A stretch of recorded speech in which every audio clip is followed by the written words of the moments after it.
a bit of pressure on Peterhouse right up front.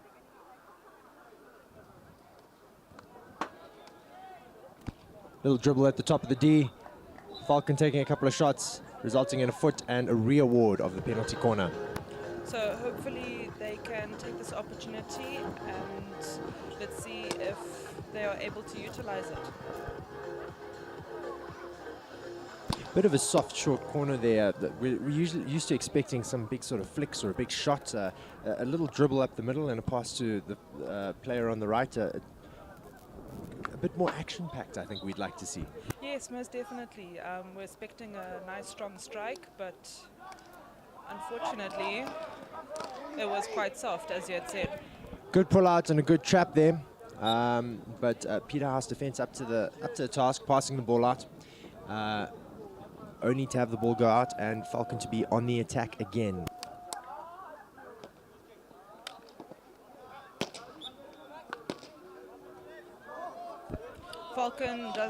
Peterhouse doesn't seem to be very tactical with their short passes. They're looking more long passes, which tend to be intercepted quite easily. That is correct. I think a bit of frustration you can see from a couple of the boys. They have opened it up into the D though, and first goal, that's all they needed. First circle entry for Peterhouse, and they have run it past the keeper and put it into the back of the goals.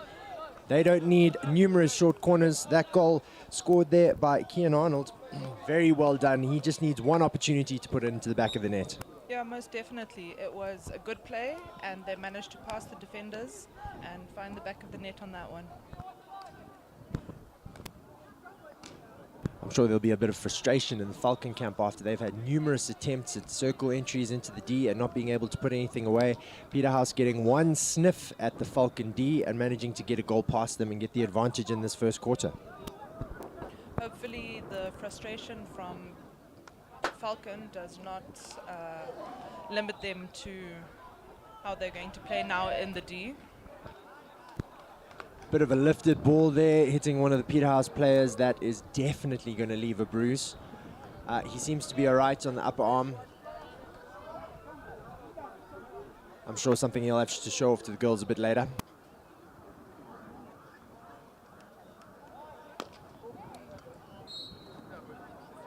Big overhead from Peterhouse at the back, but again, the receiving not quite tactical, allowing Falcon to get the ball back, only for Peterhouse to turn it over once more, looking for that long pass that we've been talking about, which has been intercepted. A stick tackle resulting in Falcon getting the ball back, and only giving it straight back to Peterhouse. Once again, the pressure of that goal showing.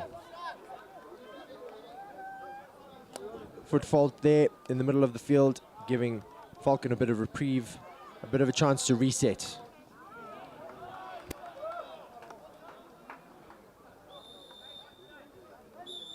And that brings us to the end of the first quarter. Peterhouse having one chance, one circle entry, one opportunity, and they are leading 1-0. We'll get back to you in 2 minutes after the break.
Back here at the St. John's AstroTurf for the second quarter of this Peterhouse versus Falcon hockey match. If you're just joining us, Peterhouse are leading 1-0. as we begin the second quarter.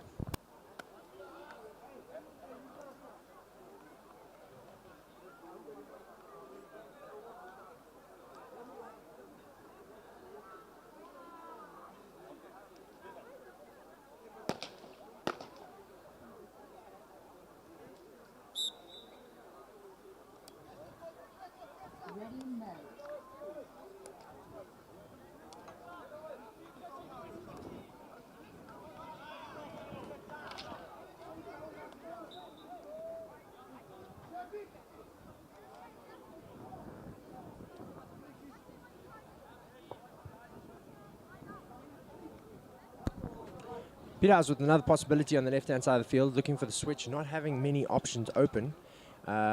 Finally getting into the attacking quarter. We know how dangerous they can be here. They've had one opportunity and scored one goal already. Are they able to get into the D again? Foot there, a good bit of fancy work with the stick, has managed to get a short corner awarded for Peterhouse, starting off the second quarter very strong. Let's see what they can come up with their first short corner opportunity.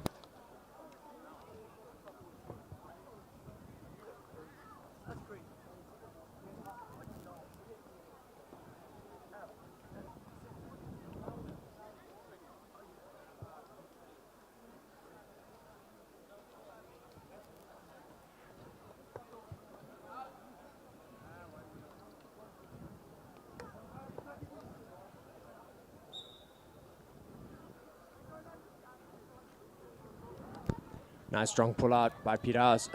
What looked like a mistrap, a flat shot stopped by the Falcon defender, and a second shot by Peterhouse going across the goal. But I don't think Falcon will be very happy with that defense there. Peterhouse seem to be running circles around them when they actually get into the D. Bit of a tussle here on the left-hand side of the field. Number 9, Ngwena Zaishe Ndadzibaya winning the ball in the end, being well marked by Harry Orphanides there. Ngwena's still got the ball. He's made a pass, looking for the recycle onto the right-hand side of the field. Falcon looking down the line and nearly managing to get that in the D. An unfortunate bounce has hit the Peterhouse player on the leg, and another short corner for Falcon. Can they use this to capitalize and equalize in the second quarter?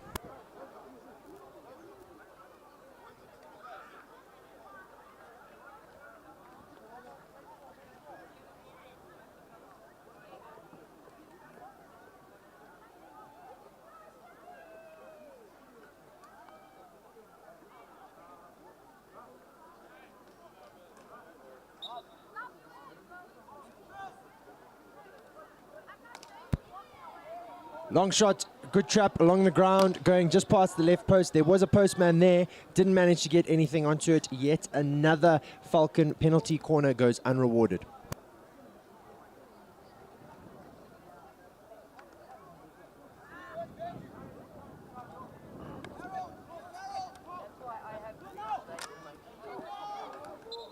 Big collision in the middle there, leading to Peterhouse getting the ball. The two Falcon boys making a illegal stick tackle in the middle of the field there. Peterhouse seeming to find their feet a bit more. A wild pass from Falcon going out onto the right-hand side, giving the ball back to Peterhouse. They don't seem to be the under-pressure team that we were seeing in the first quarter, where Falcon were relentlessly making D entries again and again. No, not at all. They seem to have settled, and their accuracy on the passes have become better. And hopefully we can see more retention of the ball on their side. I think that's the key thing at the moment. Both these teams seem to be giving away the ball needlessly. It's not letting the other team work to try and get that ball back. There's not many tackles being made. I think it's more interceptions. Yes, definitely. And accuracy on the passes. They've just been doing those wild passes, as you said, and they're not meeting their targets that they would like to require. Very much so. Cracking shot across the D. Unfortunately, that ball not traveling 5, being awarded back to Peterhouse. This is a preseason tournament. We don't expect the best from the boys, but I do believe their passing could be a bit more accurate, as you've pointed out.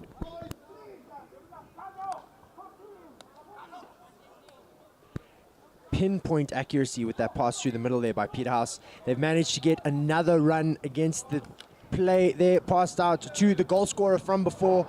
The keeper swats that away as if it's a fly, not even bothered with that. Unfortunately, a short corner has been awarded against Falcon. The umpires seeing some infringement there by the Falcon defenders. At least we are seeing more attack from the Peterhouse into the Falcon D, and we'll see if they can take this opportunity and get that short corner. Yes, very much so. They're definitely seeming to be coming more into their stride. Perhaps we can have a bit more fireworks in this one, maybe a flick or a big shot. It doesn't seem like they're set up for a flick, but let's see what they can come up with here.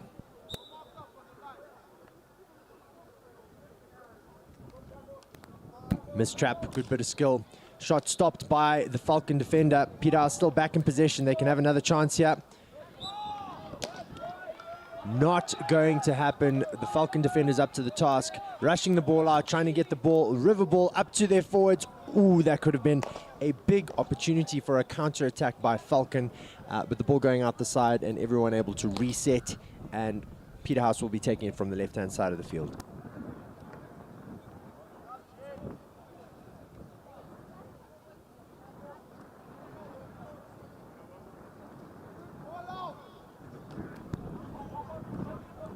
Peterhouse recycling the ball back and round. Young Mr. Webb under serious pressure here. Somehow managing to get it to his right back. Intercepted by the Falcon attacker, who is trying to keep the ball in play. He's been well tackled by, I believe that's young Orphanides once again. Very animated Peterhouse coach on the sideline here.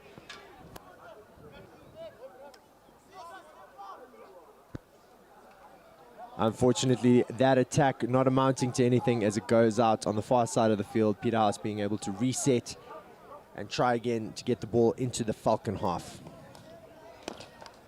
And they seem to have done just that. The goal scorer, Kean Arnold, with the ball running down the left-hand side. The Falcon defender keeping up with him, trying not to make an infringement. He's pushed him into the corner.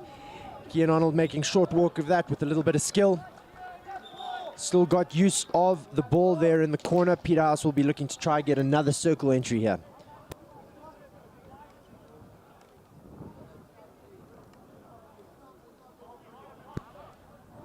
Lovely little back and forth there, but Falcon having none of it. The Falcon defender stopping that and cracking it straight back across the field for a Peterhouse 16, putting them right back in their own defensive quarter.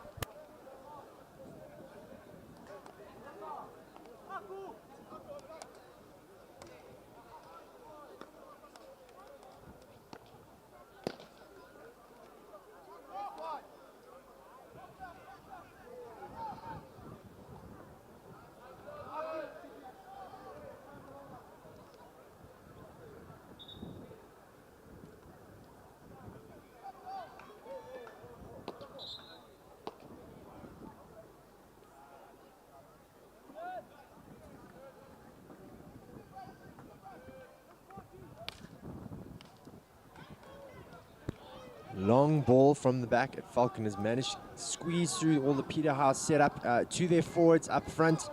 Good bit of skill by the Falcon number 10, looking to get the ball out.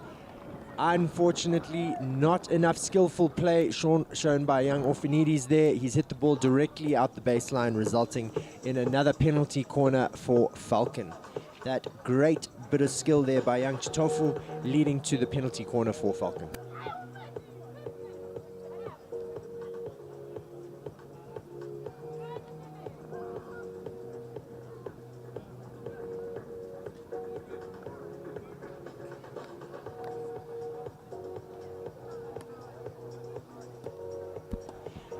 I believe this is Falcon's fifth penalty corner.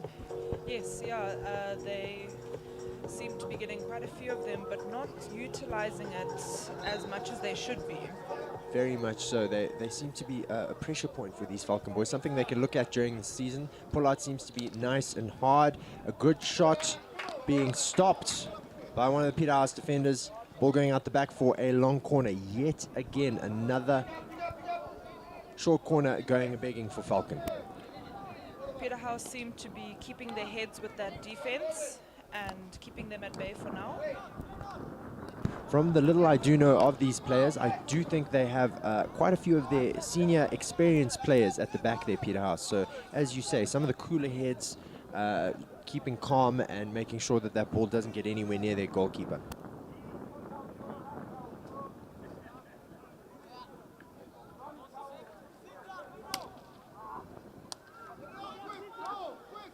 This long hitting ball seems to be a tactic of Falcons here. They have managed to get it back after hitting it straight to Peterhouse. A pass back, recycling the ball round. Peterhouse press, making it hard for Falcon to get the ball through. Somehow they still managed to get it there. And that will roll out harmlessly out the back for a 16 for Peterhouse.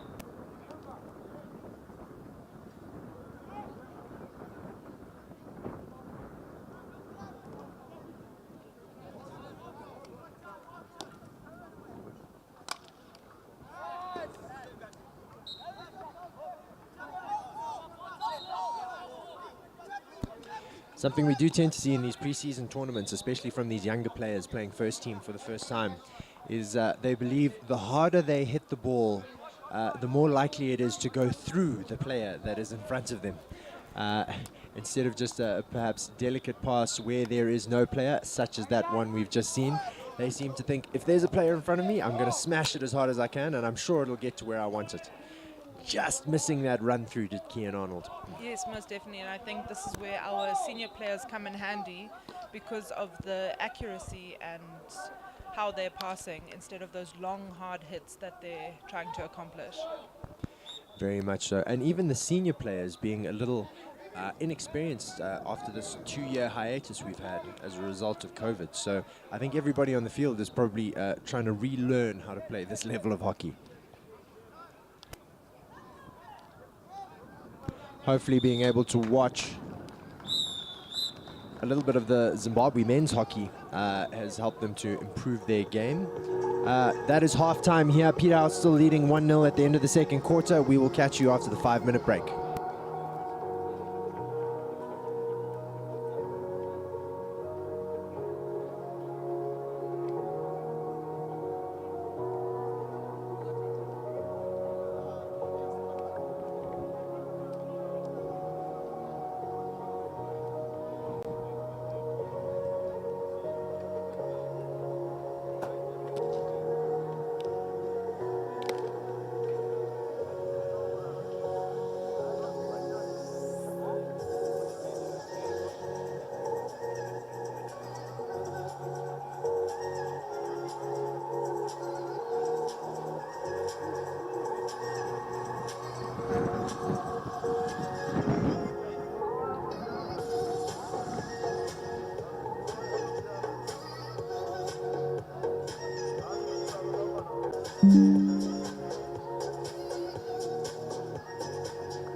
Junior Muna.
tuam bro now.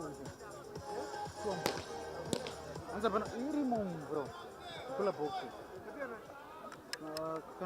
Welcome back to St. John's AstroTurf. If you're just joining us, we are here for the second half of this Peterhouse versus Falcon fixture. Peterhouse leading at the moment 1-0, and they're throwing the ball straight to Falcon at the beginning of the half, but it has worked in their favor as they have managed to get it in Falcon's defensive quarter, pushed it across the goals, leading to a 16, starting the game with putting a bit of pressure on Falcon. This is definitely a better start to this quarter as they're upping the tempo and the speed, and maybe that's what a new set of fresh legs needed to be done for this game. I have no doubt there was some firm words from both coaches to the teams, although it has been a firecracker of an exchange so far. I do believe both teams could be doing a little bit better. Once again, some fantastic skill there by young Ndadzibaya. He's gotten the ball to his midfielder, who's pushed it past. Unfortunately, the Peterhouse defender too quick for that, managing to get the ball, and an award of an infringement down on the far side of the field.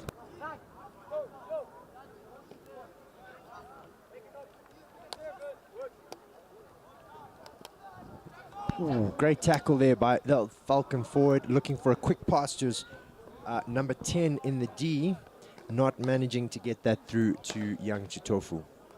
I think this is definitely the pressure that we need to see from Falcon against the Peterhouse attacking, and they can find more opportunities. That press showing to have a little bit of a hole there from Falcon, and Peterhouse managing to get the ball out. Good through passes resulted in Peterhouse getting the ball once again, looking for that circle entry. A fantastic tackle. I take that back. There was an infringement in that tackle, leading to Peterhouse having the ball just outside Falcons D. A good attacking position for them. Looking to get another chance at possibly scoring a goal and putting the ball in the back of the net.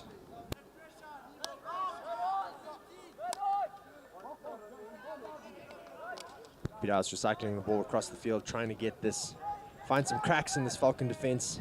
Unfortunately, losing it. A good tackle.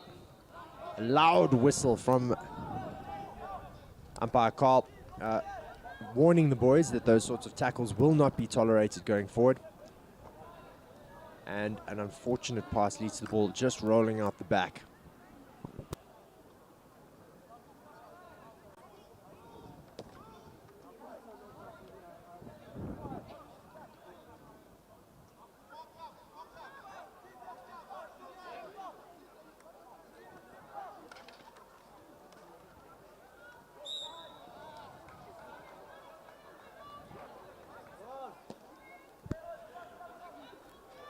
Bit of ill discipline there from the Peterhouse defensive unit has led to yet another Falcon penalty corner.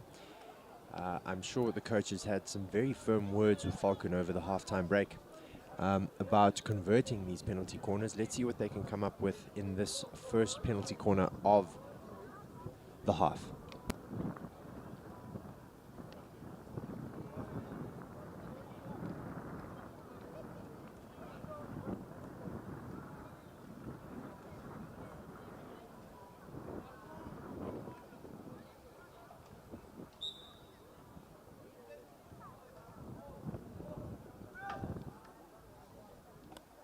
Injection comes out. Peterhouse opting to let the ball go outside the 5 meters, which essentially ends the short corner and allows their first shot to be able to be lifted. That strategy not seeming to work as Peterhouse got the ball out. Good bit of skill by Falcon. Manages to get a shot, well, get the ball into the D, but when his shot went across goal, he miscued it and it's gone out the back, giving Peterhouse a 16 defensively. Nice little flick over the top from Webb has resulted in the ball going forward to Arnold, and it looks like it's him and one defender to get past. He needs to get a shot off here. Bit of a obstruction from outside the D results in Peterhouse having the ball just outside Flat pass in, keepers stopping it. Peterhouse in possession again. Falcon defense up to the task. Looking for a counter now. Number 16 running down the left-hand side of the field. That's Dylan Nzenga. And he's gone to that man, Chitofu, once again. But the Peterhouse defenders making the tackle, stopping the ball, getting it out on the right-hand side.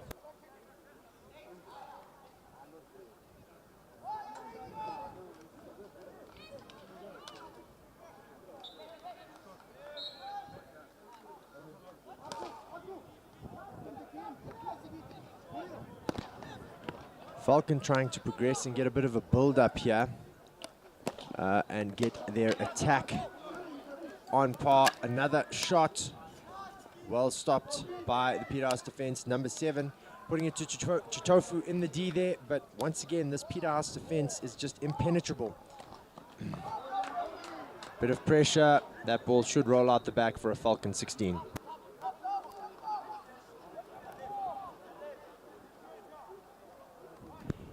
Peterhouse press proving to be a bit lax here. Still, Falcon managed to get the ball onto one of the Peterhouse sticks. Falcon managing to regain possession though. Quite a few gaps. As we alluded to before, these boys seem to still be looking for those ridiculously long passes. Those short passes not quite there at the moment, particularly for the Falcon boys. Yes, most definitely. Peterhouse seem to have their defense quite well built up, and they've managed to retain a bit of the possession quite well. Hopefully we can see that accuracy with those passes coming, and yeah, some retention from the Falcon side.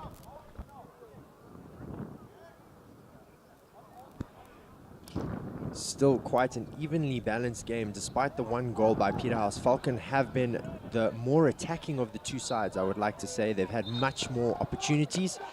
Peterhouse having, I'd say, less than 5 opportunities into the Falcon attacking quarter so far, and managing to put their first one away. Umpire blowing his whistle saying he wants the ball exactly where the foul happened. That bouncing just outside the D. Number 7, Zvenyika, looking to try to get the ball into the D, and he has managed to get a short corner for a swipe tackle from one of the Peterhouse defenders. Yet another short corner for Falcon. Can we see them perhaps make this one count? I think it was quite a good pressure tactic from Falcon to get that, and we'll see on the short corner. Hopefully they can finally get this numerous short corner that they've been looking for to get a goal in. Seems like the keeper managed to get in the way before we went to the goal, so a re-award of that penalty corner.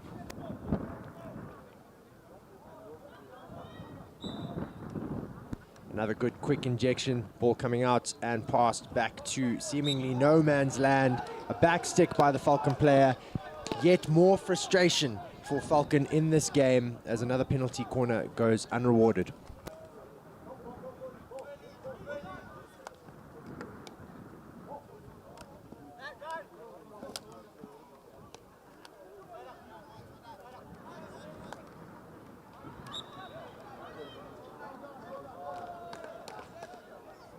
I think Falcon must be getting a bit frustrated here with the play right in the Peterhouse D and still not finding any opportunities to score.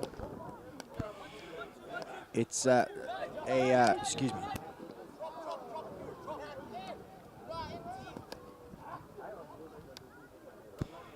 Sorry for that.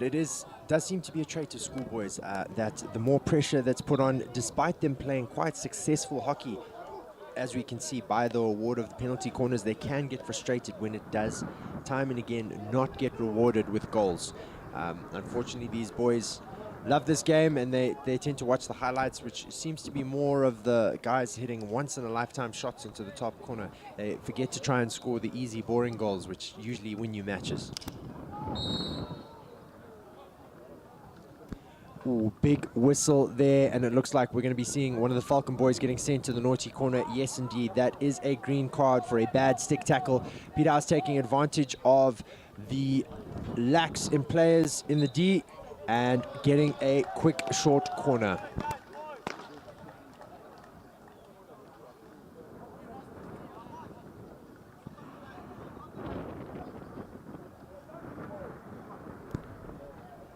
Now we know how clinical Peterhouse have been with their field goal attempts. Not many of those, and the ball has gone in the net. They still lead 1-0. How can they fare with their penalty corner?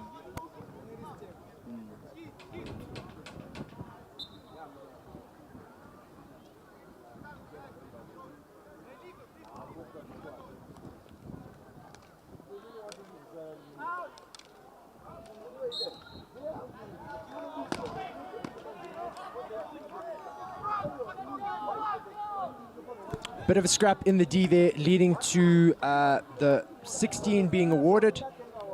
Bit of an unfortunate collision. Peterhouse still have control of the ball. Bit of pressure on the Falcon number 4 at the back here.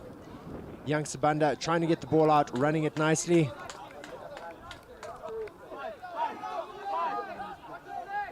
Falcon retaining the ball, a big overhead, thrown to the Peterhouse, who have managed to keep the ball in there. Peterhouse number 6 making a run down the left. Muriro, it's bouncing back to number 16, Cole Eckstein, who's made an attempt to get that into the D. Peterhouse passing back and forth, looking for a foot or another Peterhouse player. Neither being found. That ball rolling out the baseline, ending up in another 16.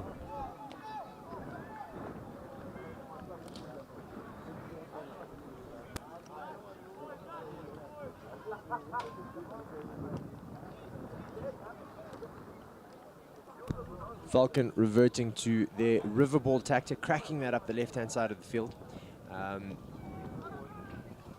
Peterhouse running to fetch the ball. They'll have this about in the midfield, but that brings us to the end of the third quarter. This seesaw match still being led by Peterhouse 1-0 at the end of this quarter. We'll see you after the 2-minute break.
We're back here for the fourth quarter of this derby match here at the St. John's Astro between Falcon and Peterhouse. Peterhouse leading 1-0 at the moment from a goal they scored way back in the first quarter.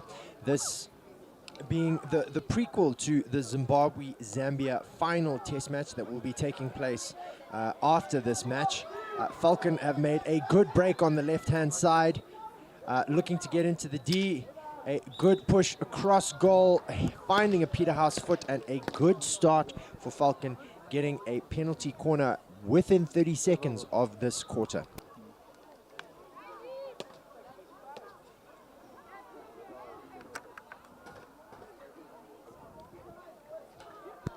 A nice little run there from Ndadzibaya from Falcon, getting yet another penalty corner. We must be getting close to double figures for these penalty corners for Falcon, but yet no goals. They seem to have a different setup here. Let's see what they can come up with. A injection just off the side. That seems to be a lifted shot. It's come off one of the Peterhouse players. It's been given as a long corner. My mistake. A 16 umpire call signaling to umpire Donny that he saw that come off as a lifted shot, and it's been given as a 16 to Peterhouse.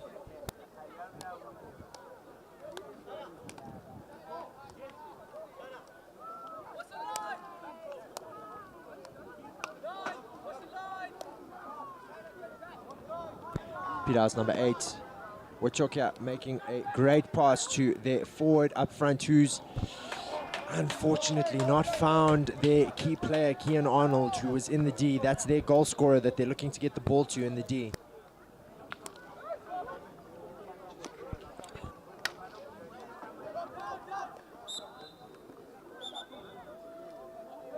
Yet again, Falcon going with the river ball tactic. Why fix it if it's not broken? They keep seeming to find their forwards up front. We can see that Falcon is trying to play a faster game, and Peterhouse is trying to slow it down, keep that 1-0 goal to them. And I think Falcon is trying to run them hard so that they can find that net. 100%. I think we can see Peterhouse trying to keep possession of the ball, run down time, keep their lead going. Falcon looking for a much more direct route and smashing it. Usually Hotline, it's been a good pass. They just outrun. That was a fantastic session of play there by the Peterhouse boys, 1-2ing it left and right up the left-hand side of the field, making the Falcon boys run around in circles. Falcon have the ball again now, though. Their forward has managed to receive it. Yet another river ball up the middle has been received by Falcon. Chitofu with the ball, looking for his player in the D, looking for a deflection. And just those accuracy of the passes are letting them down in the D.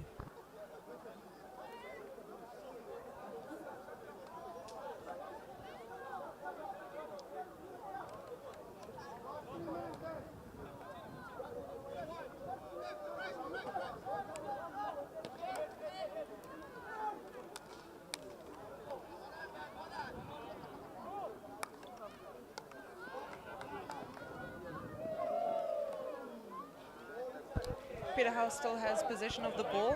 We are going to see if they are able to score another goal, but unfortunately it just goes wide and it'll be a Falcon ball.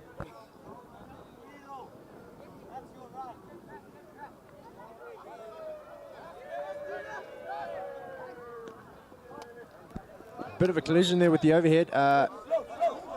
Falcon having thrown the overhead when two players are in the same space, that ball gets given to the defensive team. So Peterhouse getting this ball just inside the Falcon half. We've seen that Peterhouse is playing a more technical game and looking for their players, putting them into space, whereas Falcon are looking for those long passes straight across and sometimes missing those opportunities.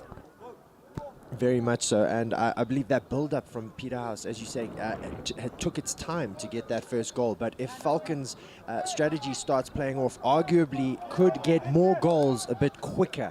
But we'll see which strategy pays off of the two, as we have 7 minutes left in this final quarter of the game that Peterhouse are leading 1-0.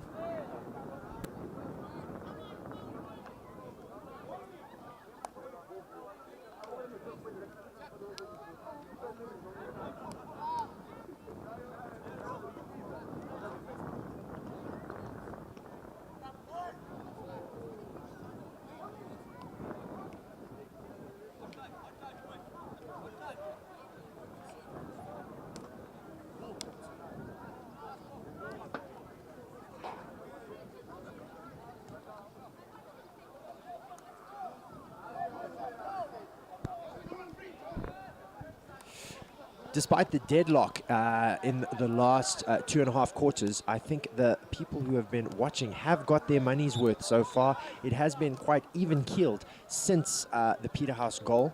Nobody managing to get a penalty corner converted or indeed another field goal. Peterhouse playing with the ball, making Falcon run back and forward, looking for those. A great ball going across the field there, getting them the circle entry, keeper having to make a save.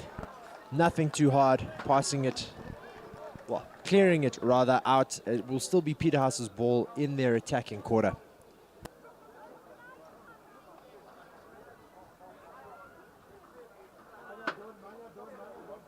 Anderson has just come on, so hopefully this new set of legs are going to bring about another opportunity. Nice little run there on the right-hand side of the field. Falcon managing to come away with the ball, clearing it out wide. Yet another long ball. Yet again, they find the forwards. Number 8, Zimunu running with it. Getting the ball awarded. It seems like we've had a Peterhouse boy get a card. He's come to sit, and as that has happened, there's been a ball gone clear across the goal through the Peterhouse keeper's legs and somehow missed by the Falcon forwards waiting there for that exact thing to happen. In the last 4 minutes, you can feel that frustration of that missed opportunity that Falcon have had for this goal. As we always see with these schoolboy derby encounters, as the clock runs down, tempers start to flare, the emotions start running high. We can see some more mistakes, but every now and then we might even see a bit more flair, a bit more skill being portrayed as some of the key players in each team stand up and say, we'd like to win this game for our school. Peterhouse giving that ball away just outside the Falcons 23. You can see the urgency in the Falcon boys now, looking for that restart as quick as possible. Will they stick with the smash the ball up the middle?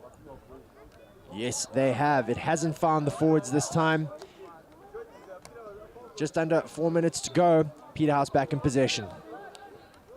This is the urgency that we wanted to see from Falcon within the first 2 quarters, instead of the last scramble for this goal in the last few minutes. Exactly. It does seem to be that human nature where you only realize when you've got a little bit of time left, this is how you should have been playing the entire game. Nice pass up the right-hand side. Falcons number 17 running with the ball. That is Matthew Rust. He's managed to get foot awarded. He's made the long pass up to his number 8. Unfortunately, missed trap that.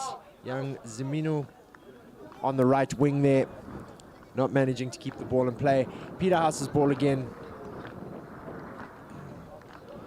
Switching players, they will be running this clock down, taking as much time as they can to keep possession of the ball, make 100% passes. They do not want to be giving this ball back to Falcon and allowing them the chance to try and get back in this game.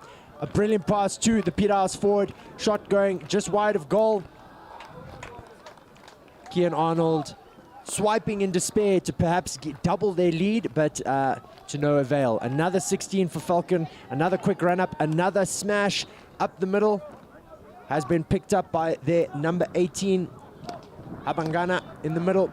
They've managed to get it to Chitofu on the left-hand side. Peterhouse up to the task, defending it, running past players. A Falcon foot on the right-hand side, giving Peterhouse the ball. Once again, they will be wanting to slow this down as much as possible. Running the clock here down Peterhouse, even in attack. They've managed to keep it. Falcon getting the ball back. Can they clear it up? Yes, they've got it to their forwards. Can Falcon equal out the scoreline here? Peterhouse defenders running back as quickly as they can. 4 of them with 2 of the Falcon players running.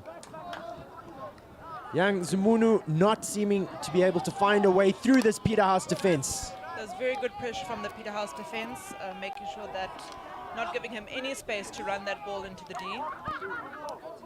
Young Muriro getting the ball back for Peterhouse. He's running into the D. Their forward has it. Kian Arnold, their original goal scorer, having a shot, putting it just wide. Falcon getting the restart as quick as they can. A little over a minute left in this game, and we can see the speed and intensity has picked up exponentially.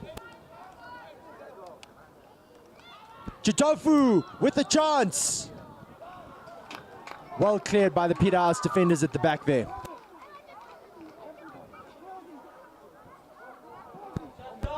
I think Peterhouse is just trying to shut down as many passes as they can without losing possession, but maybe Falcon will find this opportunity with those long passes once again. Another big crack up the middle by Falcon. Peterhouse managing to get it, hitting it straight to a Falcon player. He's found his way into the D. He's looking for a shot. Cleared again by the Peterhouse defense.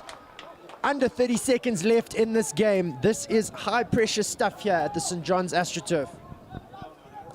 Falcon looking to recycle. Will they find a gap?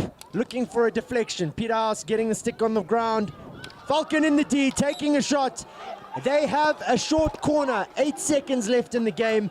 This will be the final play of this game. But Falcon's conversion rate when it comes to penalty corners has been a little less than horrendous This is the so urgency far. that we were looking for at the beginning of the game and not the last few seconds of it.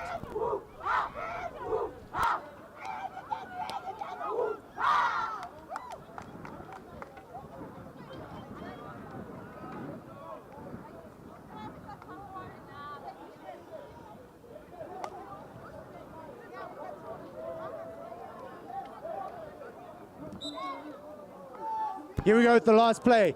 Ball's been trapped, it's been pulled out. We have a shot. Peterhouse has made a fantastic tackle. It has been adjudged to be a dangerous tackle by umpire Donny. It has been a re-award of the penalty corner. We will go again. Much to the dismay of the Peterhouse bench and their key player, Kian Arnold.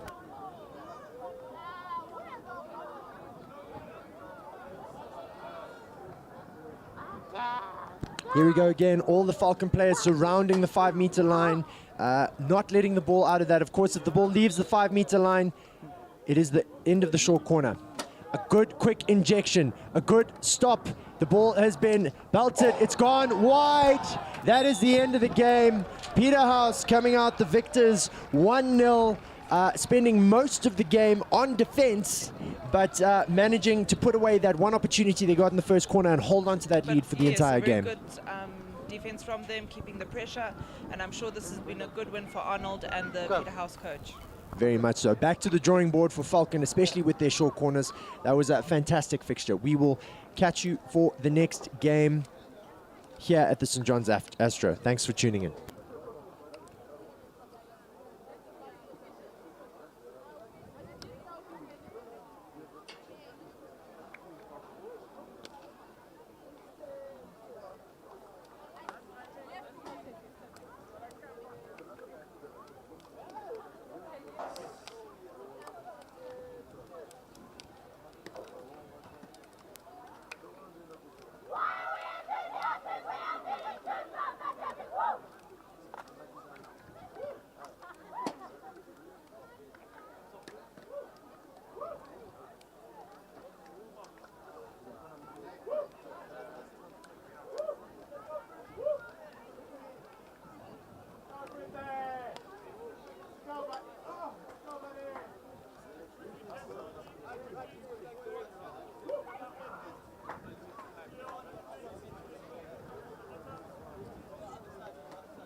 Welcome back to the St. John's AstroTurf and the Pure Drop Derby Day. My name is Rep MacDonald. If you're just joining us, we have a derby fixture here between Chisapiti girls and the Lamagandi girls. Lamagandi starting with the ball, immediately giving that ball away to Chisapiti, who have immediately given it back. This will be a high pressure fixture for both of these schools. We were chatting about these girls fixtures yesterday. We can already see a good bit of contest happening at the top of the D. Chizzy trying to make a counter attack here. Unfortunately, the ball finding the stick of Lamagandi. A bit of a seesaw happening in the first minute of this game. Can somebody come out on top and manage to get a goal and get a bit of a early lead in this game that we've started here?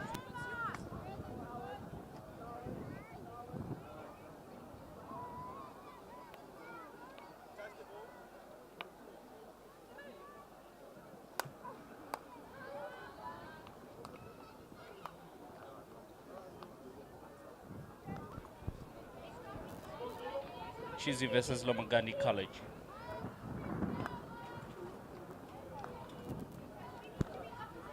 I'm joined here by Divine Vova, who was running the table for the last fixture where we saw Peterhouse squeeze a win away from Falcon. Divine, what did you think of that game from the tables side of things? Derby Day. I think it's emotions running high, and we could see that Peterhouse was really chuffed about winning that match, and those are the rivalries that we want to rekindle, especially after that, that absence because of COVID. So from where I was sitting, it was an evenly matched game, but in terms of tactics, Peterhouse were a little bit more structured, and they knew how to move the ball around. Definitely.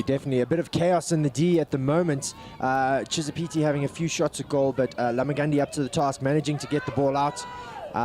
Chizzy back on the attack here, passing the ball across. Once again, it seems Lamagandi defense is up to the task. No, shot on target here. Had to be saved by the keeper on the inside post.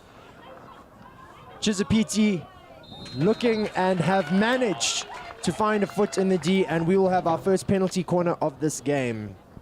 And Chizzy have been showing this sort of tenacity, throughout this tournament, and they've just been relentless when it comes to attacking, and this penalty corner is a testament to the strategy that they always play with. Very much so. A very attacking team, as you've alluded to, Divine. Let's see what they can come up with in this first penalty corner here. They have 2, 4, 6, 7 players in this PC. Off we go. A good injection, a good stop. Shot going low and to the right, looking for the deflection from the injector. It seems to have bounced off the goalkeeper, so it will result in a long corner. So Chisapiti get a second bite at the carrot here.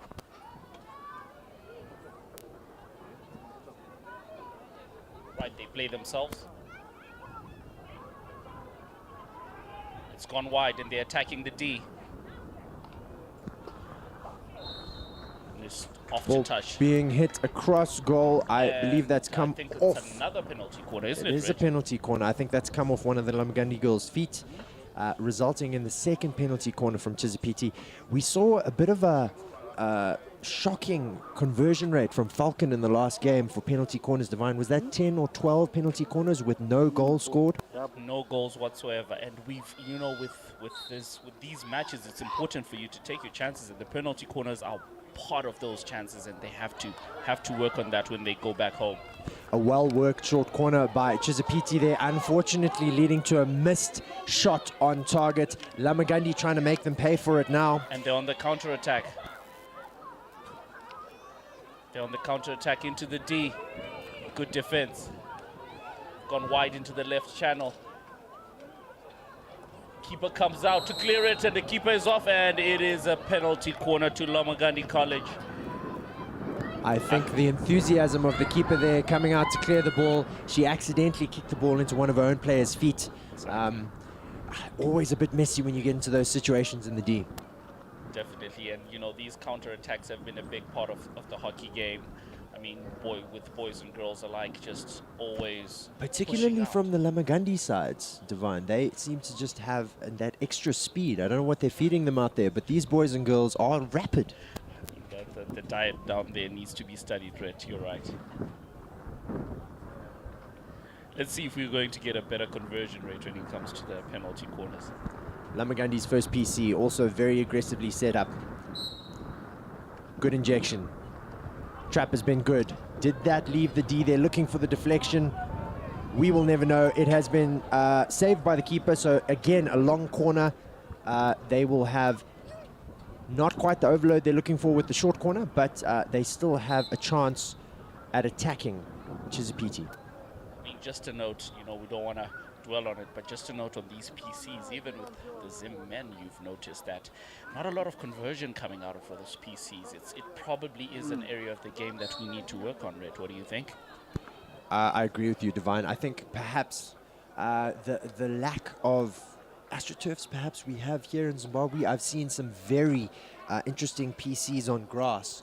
And a lot of these schools do not have the benefit, as St. John's do here, as Arundel do, of an AstroTurf. So working a short corner on an AstroTurf might be something slightly different. I think we also can't be too critical. Oh, one player left. She smashed it past the keeper. It has gone into the goal. A breakaway play from Chizapiti girls there, and that has resulted in the first goal of this game. Amazing, amazing attack. The field goal just came, and they were just flooding that D, weren't they? The attacking prowess of Chizzy shines through, and they lead 1-0. A goal scorer, Lucy Peppered there.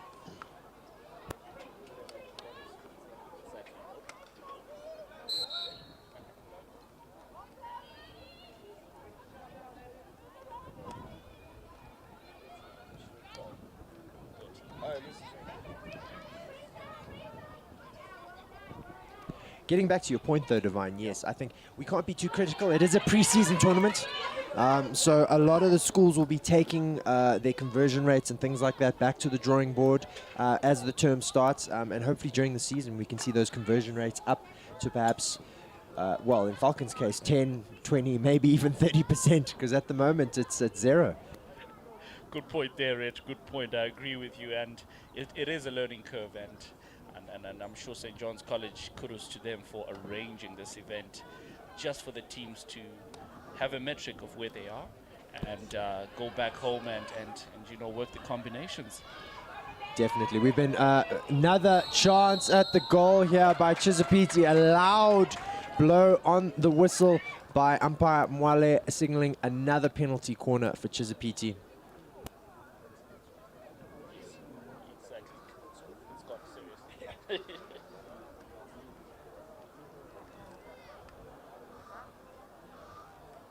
All this talk about PCs, we have another one in front of us. Another aggressive setup by Chizapiti. Let's see what they can come up with this time. And there's always so much cover on their PCs. As you can notice, there are 2 players behind the stoppers there. Good injection, shot coming out. It's popped over by one of the Lamagandi sticks and gone out the back. A long corner.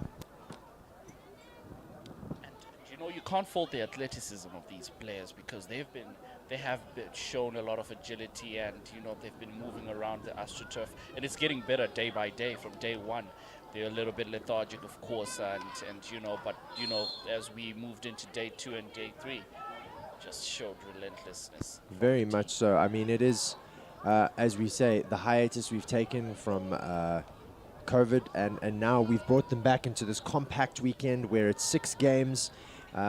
More for some of these very talented young men who are playing in the Zimbabwe side as well as in their school sides, and a little bit lethargic, but I think even with the pains and hurts at the end of the day, they're still excited to be here and to be playing hockey again. Totally. On that note, I know that, Rich, you've received a couple of knocks yourself. I have, yes, been all cleared by the wonderful ACE medics who are sitting here in front of us. But yeah, it's been a tough weekend playing against Zambia, but yeah, we're very, very happy that they could travel down here and play us. We obviously do have the Zim versus Zambia final test match taking place after this game. The series is all squared up at 1-1. Zimbabwe winning the first game 6-4. The teams drawing in the second game 2-2, and Zambia coming back yesterday with a 5-3 win. And it's all to play for in this last game today. Totally, totally. And all these matches that we've seen this morning, you know, they are the curtain raiser to this match, and they've been excellent matches, good viewing for the fans, and we can see it's packed as well. Good support throughout these 3 days for the rugby and for the hockey. It's been an exciting watch. The support has been great, Divine, and I think for, most importantly, not just for the national hockey, it's been for the schoolboy and schoolgirl hockey alike. The rugby yesterday was insanely well supported. I mean, thousands and thousands of people here to watch that. In particular, the St. John's versus Falcon game. I believe St. John's coming out on top 24-3, is that correct? 3, and I mean, it's just great hockey, and it sets up for a great season. Like you're saying, even about the hockey, is that, you know, when these matchups that we've had are probably one of the highlights even during the season, and it's going to be interesting when teams travel and go onto opposition home turf. Very much so. I was chatting to Sean Mayers yesterday and discussing, we were talking through the Arundel Peterhouse girls game, and wondering whether it was a sort of derby match, how far back that rivalry went. And she just told me, if these girls teams take part in Golden Girls, it is a big rivalry. So all of these girls games are big rivalries. Totally. And those Golden Girls, obviously the pioneers of, you know, how hockey for girls looks like this, you know, in this day and age. And, you know, we are grateful for where we are right now, and the kind of awareness that, you know, both boys and girls are having when it comes to sports. So we move into an attack there by Lamagandi College. It's moving it out, and they move into the left channel. Another chance from Chisipiti, having stolen the ball there from one of the defenders. A foot being awarded. Apologies. Umpire Mole signaling he's been corrected by umpire Tapufumo, and that was a third-party obstruction. He's given the call to Lamagandi College. A loud whistle blow going there, signaling that he doesn't want to see any more of those hacks. That is the end of the first quarter, and that one spectacular goal from Peppered of Chisipiti being the only difference between these two schools. We will catch you after the 2-minute break. Right, see you then.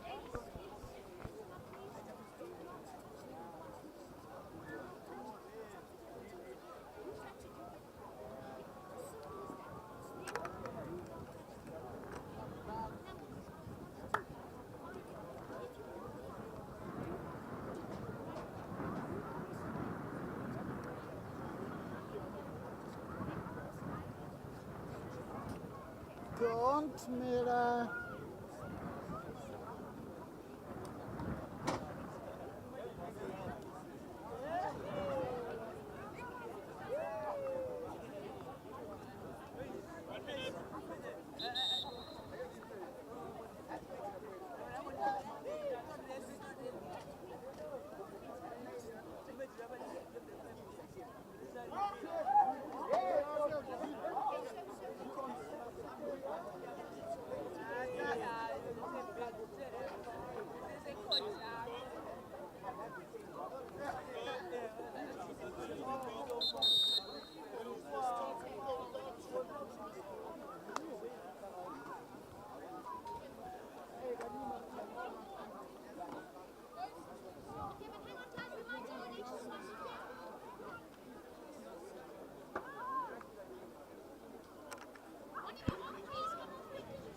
Girls running back onto the field here for the second quarter of this Chisipiti Lamagandi encounter at the St. John's AstroTurf Derby Day. If you're just joining us, Chisipiti scored a fantastic counter-attacking goal in the first quarter, and they lead this game 1-0. I'm joined by Divine Vova. Divine, been a high-intensity game so far.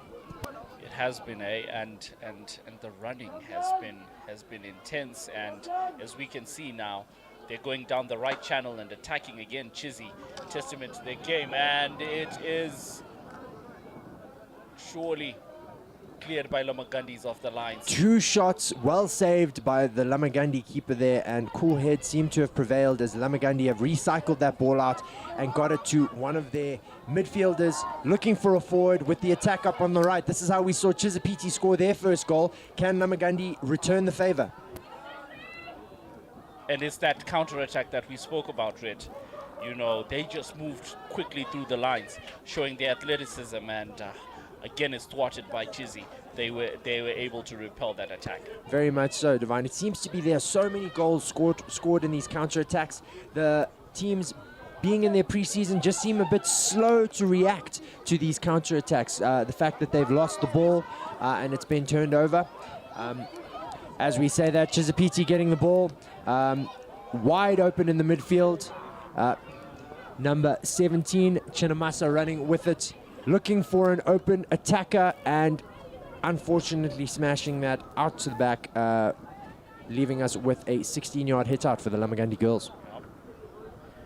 Good game so far. I think it's been a good watch. It's been tactical, and we expect more. We still have 2 chuckles to go, and let's see how this goes. Lamagandi are not backing out. They're not backing out of it. They still got belief that they will come back in the match, and it goes into the left channel now. I have no doubt neither of these teams is going to be giving up anytime soon, Divine, and it goes back to what you said earlier about the running. I am extremely impressed with how fit these girls and boys teams have been, especially coming back at the end of the holiday, at the end of the 2-year hiatus we've had. I don't know whether it's a testament to the coaches and what they've been putting them through in terms of fitness schedules, or just the boys and girls themselves making sure they keep fit in these COVID times. I think being used to being active all the time, even during the COVID time, has led to the boys and girls making different plans so that they stay active, maybe from home. And I know different schools had some online arrangements to have some sort of physical fitness and physical education sort of activities going on for each of the boys and girls. So I know these schools have been big on that. No, very much so. I know here at St. John's we had our physical education program going throughout COVID, ensuring that the boys got their blood flowing, were taking part in some form of exercise or another. So important for physical and mental health, as we understand, especially coaching young men and teaching young men here at St. John's College. That's true, Red. That is true. Lamagandi College with the ball in the middle of the field, looking for an open pass. She has puts it, gives it away. Gives it away to one of the Lamagandi girls, who has found her left wing up front, who is looking to recycle the ball back around. Chizapiti defense up to the task there, crowding that Lamagandi forward. I think Lamagandi are definitely going to have to try and look for perhaps a bit of a switch or a recycle if they want to get into the D. That's true. Seems every time they move into attack, Chizzy have an answer for them, and they're thwarting their every attack. And hopefully they find a strategy to kind of penetrate this defense from Very Chizzy. much so. Chizapiti very good at covering that hot line, as we like to call it in hockey, the line that's going directly from the ball to the goals. So Lamagandi are going to have to find a gap wide there, that hot line being shut down again very quickly. So they're going to have to look for those wide passes and then perhaps into the D from the sideline if they want to have any sort of shots on target. And as we say that, they do have that opportunity. It's gone across. Lamagandi have the ball again, stolen by Chizapiti. I believe that be one of the Peppered sisters. Not Lucy. That is Katie who's picked that ball up. And they seem to be keeping Chizapiti in the game at this moment. Yeah. And like you said, that hotline, Brett, it's just being closed up. Every time they try to attack the middle, there's always people behind the ball, people intercepting attack every time. And tell me, what has been your experience, Red, when you're playing with the Zim Men's? I know you play for the Zim Men's team as well. What has been your experience in trying to expose those defenses, and what can you say, kind of give advice to these colleges and teams of boys and girls on how they can penetrate when it comes to attack? It's interesting that, Divine, it's something that we talk to our boys here at St. John's quite a lot, is that these players need to get good at reading the game themselves. They are only schoolboys and schoolgirls. Some of them, the last time they played hockey was possibly in Form 1. So it's a big jump for them. But they need to be able to read what we've seen here themselves and go, right, well, hotline's not working. How are we going to fix this on the field, and not wait until halftime to get told by the coach, this is how you need to fix it. And I think being national players, that is something that has to happen organically in the game. It's not something that can be shouted from the sideline.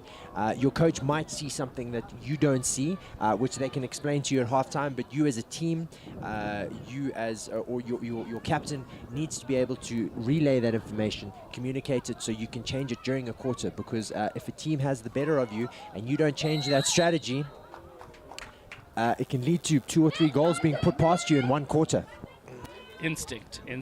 I hear you, Rich. I mean, some good advice from you there. And as we're talking about that, there's a PC for Lomagandi College, and they've got an opportunity here to pull one back and get back into the match.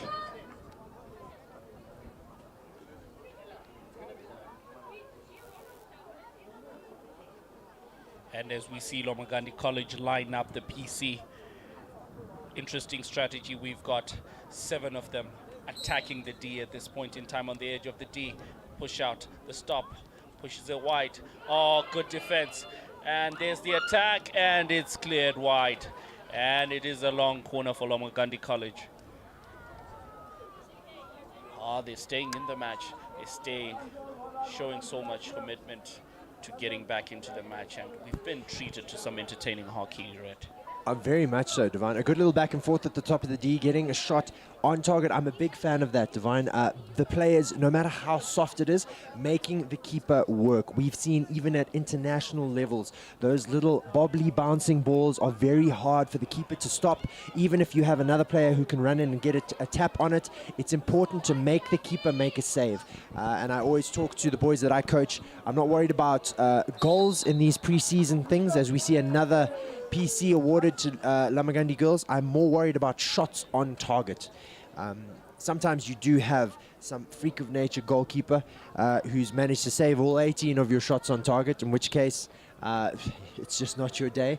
But if the keeper is not working, you're smashing the ball at 1,000,000 miles an hour, but it's not going anywhere near the goals. It's not helping anyone in your team. I remember in that match that the Zimbabwe men drew against Zambia, that freak of nature that you're talking about was in the form of the Zambian goalkeeper. He really worked hard to just keep the goals out. Made and amazing saves. Amazing saves from him. And again, like you're saying, if it's not your day, it's not your day. Sometimes they really won't go in, and you just have to keep at it and be clever about it and find Very a much different so. way to score. I had the privilege of knowing a gentleman called Andy Bint, who used to be Zimbabwe's goalkeeper in the 90s. And he managed to get man of the match in a game. Ooh, a lifted shot. Oh, we don't like seeing that. That has hit one of the Chizapiti players. The Ace Medics will be on very quickly to see. Umpire Mwale there just assessing the situation. Unfortunately, this is a contact, dangerous sport, and these things do happen. That will be awarded to Chizapiti, but not something you like to see on the turf here, Divine. Totally. I think the safety of the players on the turf is really important. So she just had the ball just hit her in the midsection, and the Ace Medics are on there and taking her off, and it looks like she's okay, Red, and she just needs to run it off a little bit, and she'll be probably back running with us on the turf already. And number 3, Rumbi Zumuto, just takes her place at this point in time. She does seem to be walking off all right. It doesn't seem like a festival-ending injury.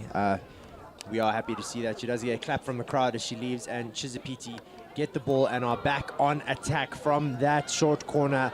They are having none of it. They want to double this lead and try and get the ball in the back of the net. A bit of argy-bargy here in the midfield. Good hard hockey being played. A loud whistle from umpire Mwale signaling the ball is Lamagandi's. The sound of sticks tells you, Red, that there's so much going on. So much rivalry and so much competition for the ball from the girls. they're really trying to bring the match to their opponents. Very much so. What I've been happy with, Divine, and this might sound a bit weird, the rules have changed a lot since we last played a festival like this, and there have been many cards given. And if you watch that at international level now, there are so many cards given, even at the international level, and it shows that the teams are trying their best to come out with the result, to try and get a win. And there have been so many cards given, yes, for ill discipline, but the players have learned from that and they've improved. And at the first day, we had 5-6 cards a game. We're looking here. I don't think we've had a card given this game, have we, Divine? Not yet. So much discipline from these teams, and So no cards have been given out yet. the players are learning. Another shot on goal. Keeper up to the task, and the Lamagandi defender clearing that ball out. That so nearly sneaked past the Lamagandi keeper's pad yet again, but she managed to get her left leg out just in time and stop that cross shot from coming in.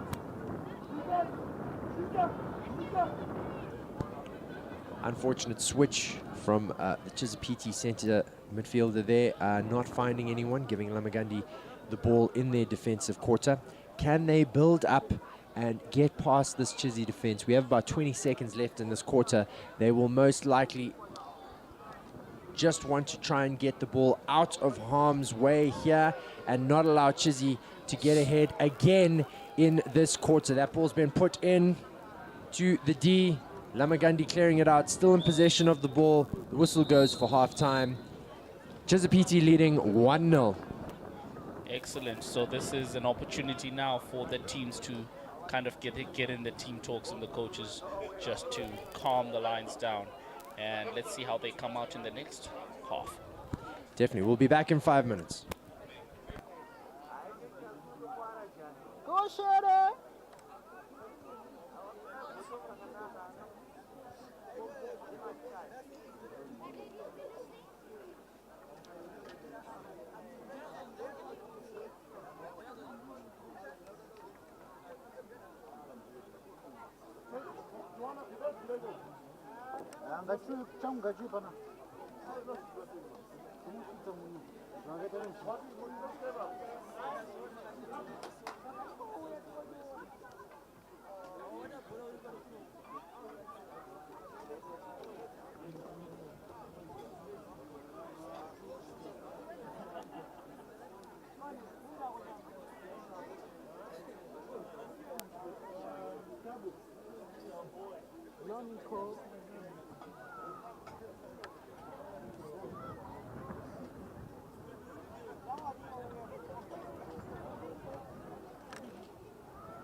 Welcome back to the St. John's AstroTurf for this Derby Day fixture between Lamagandi girls and Chisipiti.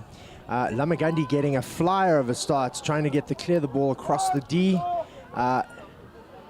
Nicely cleared by Chisipiti defense. If you're just joining us, Chisipiti are leading this encounter 1-0. They had a spectacular goal scored in the first quarter, and the game has been at a bit of a deadlock since then.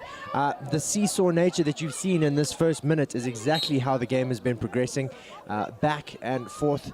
Chisipiti defense being very good at covering the hotline, stopping the ball from going directly into the D, as we've seen demonstrated in front of us right now. Chizzy very good on the counter-attack, actually how they managed to score their first goal. Number 5, Chisipiti running down the right-hand side, trying to find that forward. I believe that's a Peppered up in the front there. Pressure, well channeled and tackled by Chisipiti, looking for her forwards, unfortunately losing possession back to Lamagandi. Chizzy getting the ball back, making a wide run, looking to get it into the D, maybe get a shot off. That ball unfortunately rolling out the back, leading to a 16-yard hit out.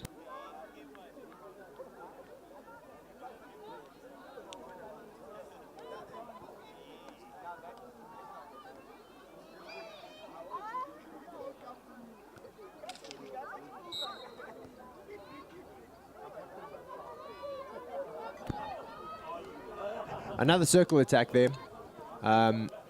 resulting in an infringement being made by the Chisipiti girls in the D. Lamagandi getting that 16-yard hit out, but not managing to get the ball. A golden opportunity for Chisipiti in front of the goals here, not coming to fruition. An unlucky fall of the ball has resulted in the Chisipiti player not being able to get a shot off there.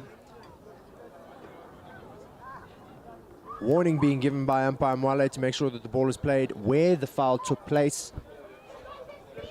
Firecracker of a second half we have here, Divine. Totally, I think it's all to play for. Still, the game still hangs in the balance. And that means that Lamagandi can make their way back. But we can see Chizzy is going down the left channel and they're attacking. The ball goes down the line. They're looking for a play on the wing. Again, they're changing the channel. Ball goes into the middle.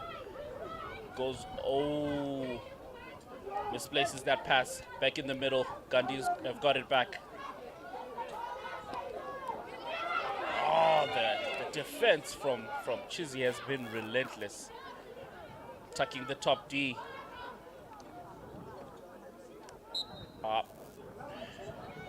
Umpire Kanyi blows.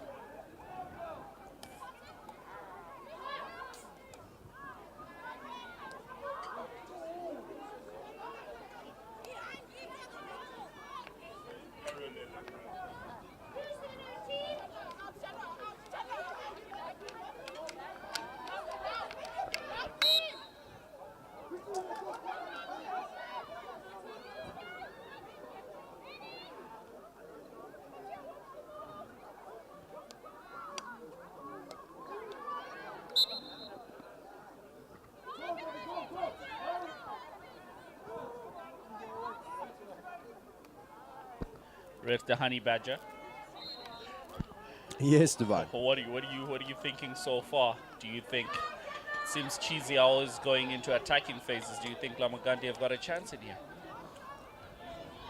What is encouraging for Lamagandi that I've seen so far, Divine, is that they're attacking, they seem to be doing in more numbers. So that even though that hotline is being shut down very well by Chisipiti, Lamagandi have more options for passes around that defensive unit.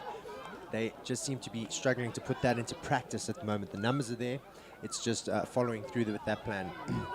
But as we can see, as a result of dedicating more of those numbers up front, Chisipiti have a bit more of the midfield and are getting a lot more attacking opportunities. It's very true, very true. And, you know, just to concur with you there, we can see that Lamagandi College are now playing 3 up front, 2 up front actually, but they've got more players that are trying to get into their attacking phase. But Chizzy are utilizing that, and there was almost a goal. Another shot across goal. The keeper having to make a save. As we said, Divine, if you make the keeper work, That's what I would like to see as a coach. But Chizapiti not dedicating their entire team to that attack. It seems to be their attacking unit is doing the job. Their midfielders perfectly happy just standing in the middle and waiting for the ball to come out if it needs a recycle. That's skill and coaching, and that's strategy. The coach's tactics are coming into play, and I have a peek at the Chizzy bench right now, and I can see her. It's lovely to see whenever the coaches and the ball goes across the goal, almost getting turned in via deflection there, but Chizzy doesn't make it.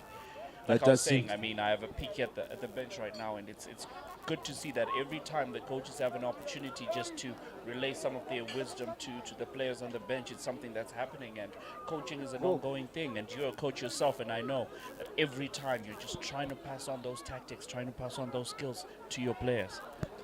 There is always being a coach and a teacher that analogy people use, saying that the children are an empty cup and you're trying to fill it. So if you can keep pouring a little bit, an unfortunate whistle being blown there. Apparently a third-party obstruction happening just as that shot happened.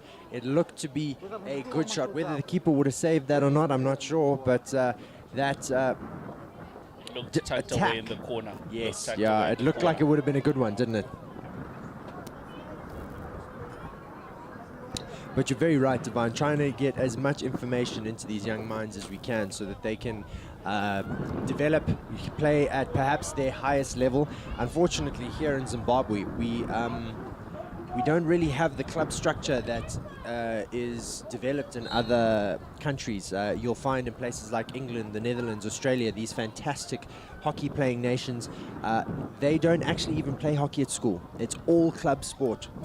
Here in Zimbabwe, it's the complete opposite. We play all our hockey here at school level, and quite often we will see school boys and school girls going straight into the national setup. So our coaches, I would like to say humbly, are probably at a level of perhaps top tier clubs in Europe and other countries.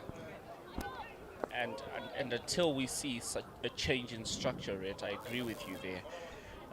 That's when you will see our national team start to flourish, because that experience, and look at Chizzy, they've got, oh my word, that was almost a chance, but missed Wide open goal, unfortunately missed by the Chizzy forward.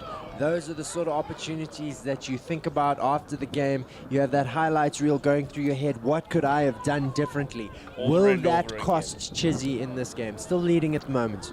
Good question. Over and over again, it will play in your mind. It will play in your mind, especially if Lomagandi find a way back, and which they're trying to fashion right now. And they move. Oh, such skill.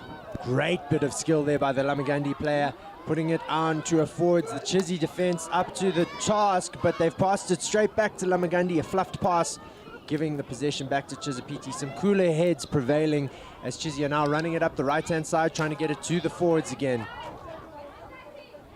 Lomagandi with the hit out on the side. And we can see that the midfield play from Lomagandi is exceptional. It's just that final third, the play in the final third that's breaking down. That attack is breaking down in the final third, right? Correct, Divine. I think you've hit the nail on the head there. They can't seem to find those cracks in the Chizapiti defense.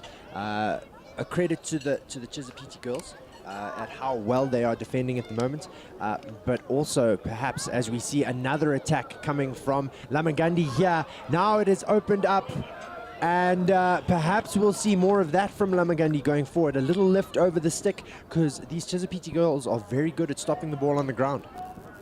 That is true, and they're tall, and if you try and expose that by simply chipping it over the stick, you can be able to expose the defense. So that's an interesting tactic they're coming in. So they pull the ball all the way back to the middle of the park, and the interception by the Chizzy girls, and they're in transition. I was having this discussion in the game earlier, Divine. This being a preseason tournament, we are seeing those players who go, I can see my player there, and there's an opposition player in between them. If I hit the ball harder, I'm sure the ball will get there.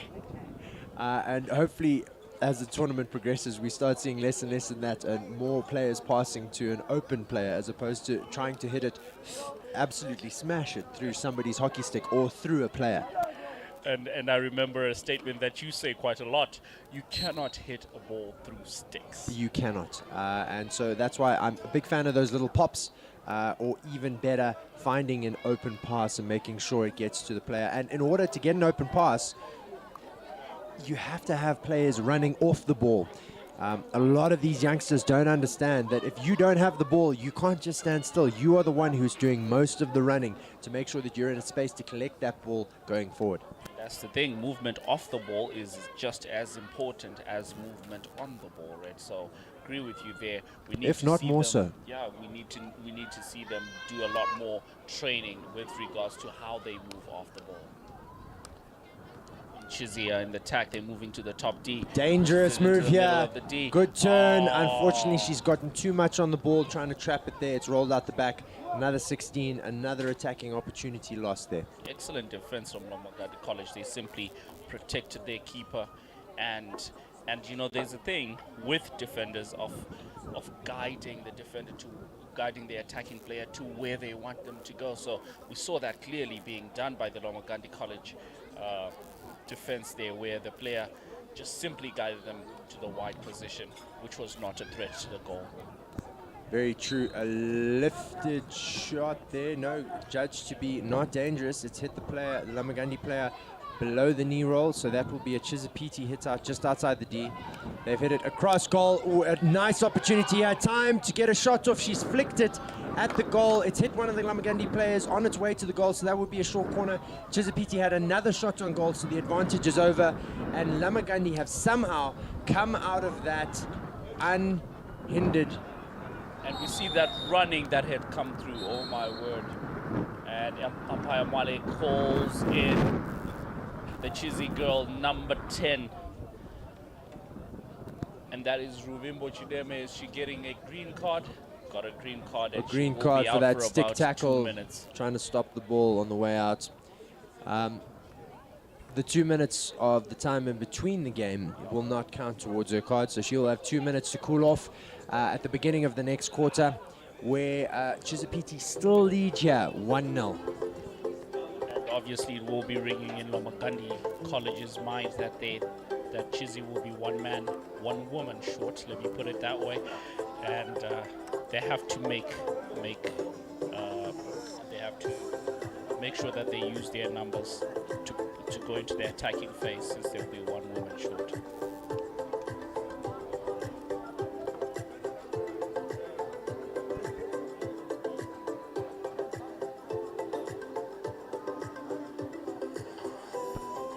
The final quarter starts in 2 minutes, and we will join you then.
Plays kicked off here again. Chizapiti, a player down, having received a green card as the buzzer went off for the end of the third quarter. Lamagandi trying to get back into this game.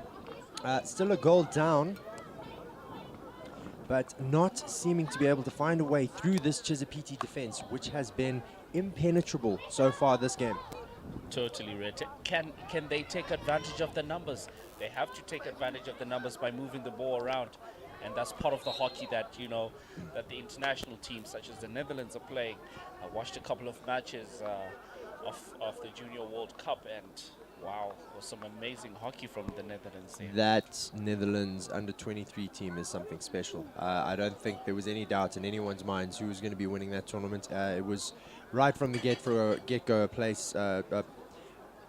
Everybody else was just playing for second place. Totally agree with you. And again, the hallmark of that was being able to move the ball around and expose the spaces, and that's what Lomagandi have to do now. Since they're a woman up, they have to make sure that they expose the spaces. But Chizzy are having none of that, and they move through attack through the right channel. But oh wow, good defense, good recovery from Lomagandi. Good steal by Lamagandi. Unfortunate pass back there, resulting in the ball going out. Chizipiti getting the ball in this valuable time, which is ticking over as there's only about 20 seconds left on their card. Through ball, going to their forward. The forward's got the ball in the D. And it's cleared out of the line. Bit of panic, very well cleared by Lamagandi College. A stick hack there results in the ball being Chizipiti's just outside the D. Chizipiti player back on the field after serving her 2-minute card in the naughty corner. You can see Chizipiti is lining up a couple of changes. Number 15, Romy Manditesera, is coming on. And number 10, Ruby Mbochideme, is also known as number 14 actually. Kupa Sungai is also making her way onto the turf. Will the fresh legs make a difference? Can they double their lead? Or will Lamagandi be able to even out this competition? A long ball has been hit, unfortunately not stopped by the forward up there. That, I think, Divine, is a sort of break and play that Lamagandi is going to need to score here, because Chizzy's defense is so stalwart that they're going to have to be able to get a long ball like that and use their pace to run around the Chizzy defense if they want to get the ball into the goals. We've mentioned it, Red, that they've got so much legs, so much pace in their team, and it's something that they can use. I believe they call the tactic river ball, where they get to hit it up front and just hope for runners in the wide positions to be able to stop the ball and attack the D. It is definitely a tactic that we are fond of here in Zimbabwe, particularly because we still play so much grass hockey. And the grass not being nearly as even as an AstroTurf, that river ball can give you a lot of benefits. As we see one of the Lamagandi players goes down, she's gotten up, she seems to be all right.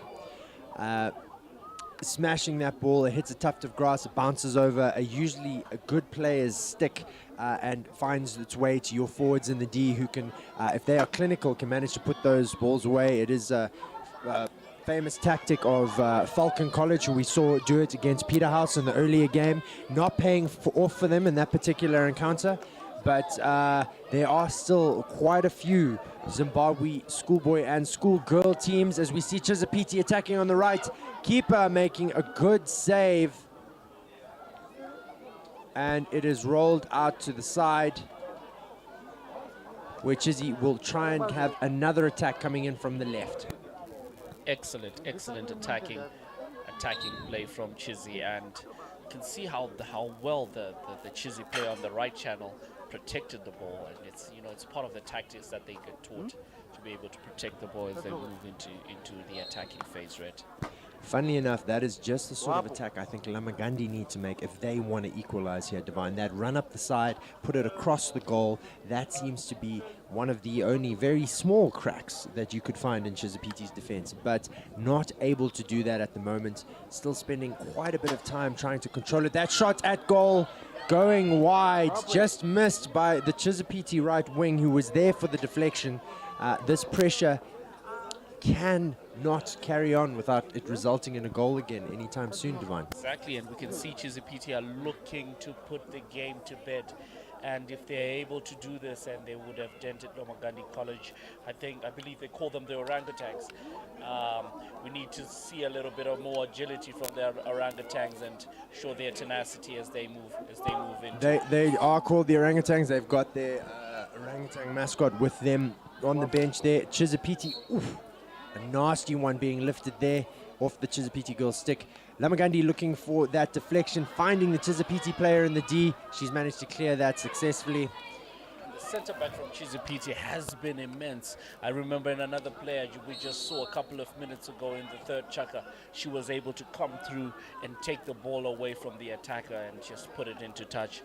Again, thwarting all of Lamagandi's college's attacks. So As well as turning it straight into an attack, Divine. You're correct. I remember the instance you're talking about. She sprinted through, she picked it up, and all of a sudden Lamagandi went from thinking they were about to have a shot on target to being backpedaling and trying to defend. Brilliant, brilliant.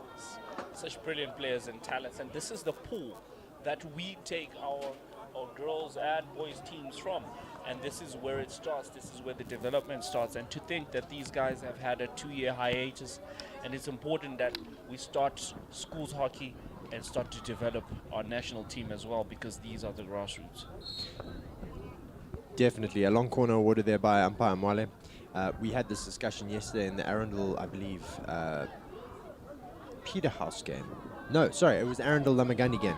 And their Arundel very famously have Tino Diwanishe Elijah, who's already in the women's national setup, a fantastic find, and she is still at schoolgirl level. That could have dangerously bounced off someone's stick and gone into the goals, but well handled again by the Chizapiti defense.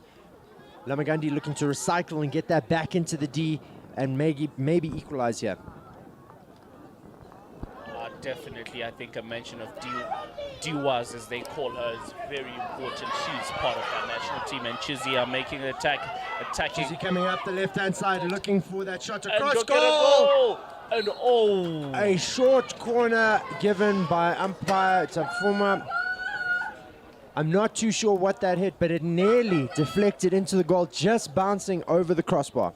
Wow, that was an electric, epic attack from Chizzy. What a turn of play here, Divine. There are 2 or 3 shots on goal by the Lamagandi girls. Not 10 seconds later, Chizapiti nearly putting it in the back of the net at the other side of the field. Again, we just talk about this, we relate this to what we were talking about, that they've got this quick way of just turning their defense into attack, and this is exactly what happened in this phase. And they almost put the game to bed, because coming back from a 2-goal deficit will definitely be difficult for Lamagandi. Good injection there, getting passed out, looking for the shot. A cracker of a shot, saved by the keeper. Controlled, not controlled well, but passed out by the Lamagandi girls to their right midfielder, who has infringed on one of the Chizzy players, resulting in Chizapiti getting the ball back, but the danger of the penalty corner away for the time being. Amazing, amazing attack from Chizzy. And you know, just going back to that subject we were talking about how the school's teams, I know you play with one of the St. John's College boys, Nate Davies. He's also part of the Zim men setup, and again, we've got some of these young boys from a school-going age being part of the Zimbabwe men's team. And what do you think about that development in itself? I think it's showcasing the skills that we have at the schoolboy level, that we do have this immense talent pool that we are able to draw from. As we have a breakaway from Lamagandi here, this could be the one. No, players carrying on. No, they're taking it back for the foot at the top of the D. There is a little over 2 minutes left in the game. Umpire Mwale telling him that the ball needs to be taken exactly where the foot happened, and that seems to have slowed down the Lamagandi attack significantly. They Ball have to coming make out. sure. They have to Can make sure she now. find a player in the D? No, that Chizapiti defense stopping the ball again. Back to Lamagandi, coming again. A good shot, looking for a deflection. It has hit a Chizapiti foot just outside the D. The pressure is not over yet for Chizapiti. Derby day, and this is one of the derbies that are going to be the hallmark of the season. So these games have really set the precedence of what's going to happen in the season. Tensions high, less than 2 minutes to go. Can Gandhi find an equalizer? 1 minute. Chizapiti will have no problem with this time running down as they are in the lead, but not if Lamagandi find an equalizer. Bit of chaos, no passes for the Lamagandi girls. She's not sure where to go. And she's unfortunately passed it through one of her players to one of the Chisapiti players. A turnover rate, I don't believe it. And Chizzy are on the attack. And that is not what Lomagandi College need at this point in time. Chizzy showing that they have no interest in just holding onto the ball and running down the clock. They go straight back into attack and want to try and play this brilliant brand of hockey that we love to watch as spectators, looking to try and increase their lead. Lomagandi College have just but 40 seconds to make something out of their possession that they have. Not if Chizzy have anything to say about it. That ball's going to roll up to the side. Lamagandi have a little over 20 seconds to try and make something of this. Tensions high on the benches here. A lot of emotions, a lot of gesticulating by both coaches. 10 seconds to go. Chizzy have the ball. Can they hold on to it? It's looking less and less like Lamagandi are going to be able to do anything, and I believe that is time up. Chisapiti coming away the victors in this back and forth encounter. I must say, Divine, I expect Chisapiti perhaps to have a few more goals there, but Gandhi seemed to raise their game and actually put a bit of pressure on Chisapiti there. I think that's definitely a takeaway from Lomagandi College's point of view, that the defense can be at a certain level to keep teams such as Chisapiti out, and like we said, you know, this preseason tournament is definitely a metric for the coaches to be able to look at their teams, see the combinations, see their strengths and weaknesses, and go back home, work on those weaknesses, and come back better for the season. Very much so. If you are still with us, we have the next game up will be the 5th and final test match between Zimbabwe and Zambia. The series is all tied up at 1-1 at the moment. Apologies, 4th and final test match, and that should be taking place in about half an hour's time. I think Divine and I will be taking you through that. We look forward to seeing you then. Definitely. See you then.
Hapa hapa sasa.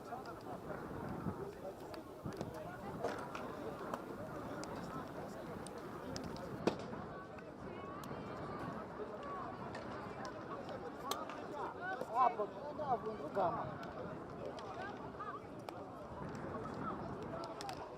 Uona? Hebu hapo.